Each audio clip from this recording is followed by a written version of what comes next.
ఏపీలో కొత్త ఏడాది నుంచి అమల్లోకి రావాల్సిన భూముల విలువ పెంపు నిర్ణయం ప్రస్తుతానికి వాయిదా పడింది. దీంతో కొన్ని రోజులుగా కొత్త రిజిస్ట్రేషన్ల కోసం ఉరుకులు పరుగులు పెట్టిన జనం ఊపిరి పీల్చుకుంటున్నారు. మరి ప్రభుత్వ నిర్ణయానికి కారణం ఏంటి? భూముల విలువ పెంపు నిర్ణయం ప్రజలు ఏమంటున్నారు? ఏపీలో కొత్త భూ రిజిస్ట్రేషన్ విలువ అమలు తేదీ వాయిదా పడింది. వాస్తవానికి జనవరి 1 నుండి నిర్ణయం అమలు చేయాలని భావించింది రాష్ట్ర ప్రభుత్వం. అయితే పలు వర్గాల నుండి వచ్చిన వినతులతో అమలు తేదీ వాయిదా వేసినట్టు తెలుస్తోంది.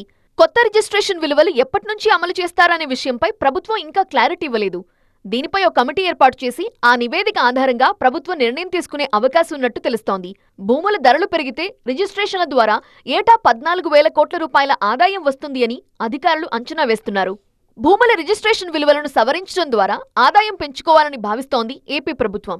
ఈ మేరకు అన్ని జిల్లాల జాయింట్ కలెక్టర్లు కొత్త ధరలు ప్రతిపాదించి ప్రజాభిప్రాయం సేకరించాలని రెవెన్యూ శాఖ ఆదేశించింది.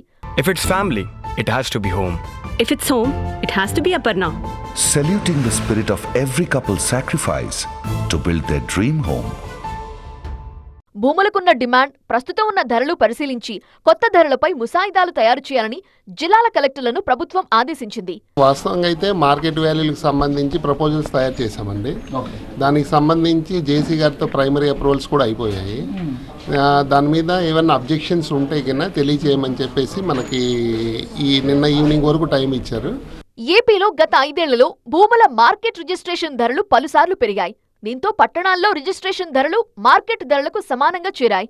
ఈ నేపథ్యంలో మరోసారి రిజిస్ట్రేషన్ ధరలు పెంచాలనే నిర్ణయంపై ప్రజల్లో భిన్నాభిప్రాయాలు వ్యక్తమవుతున్నాయి. ఇప్పటికే ధరలతోటి వాటితో ఇబ్బంది పడుతున్నారు కాబట్టి దీన్ని ఉపసరించుకుంటే మాకు రిలీఫ్గా ఉంటుందని చెప్పి కోరుకుంటున్నాం. సాధారణంగా ప్రభుత్వ లెక్కల్లో ఉండే భూమి విలువకు బహిరంగ మార్కెట్లో ఉండే విలువకు వ్యత్యాసం ఉంటుంది.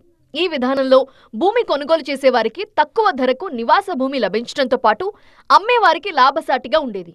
ఈ విధానంలో ఆదాయాన్ని కోల్పోతున్నామని గుర్తించిన ప్రభుత్వం రిజిస్ట్రేషన్ విలువను పెంచుకుంటూ పోతోంది. దీంతో రిజిస్ట్రేషన్ల సంఖ్య ఎలా ఉన్నా ప్రభుత్వానికి మాత్రం భారీగా ఆదాయం వస్తోంది. మరోవైపు రిజిస్ట్రేషన్ ఛార్జీలు పెరుగుతాయన్న వార్తలతో రాష్ట్రంలో సబ్ రిజిస్ట్రార్ కార్యాలయాలు రద్దీగా మారాయి. సాధారణ రోజులతో పోలిస్తే రెట్టింపు సంఖ్యలో రిజిస్ట్రేషన్లు జరుగుతున్నాయని చెప్తున్నారు అధికారులు.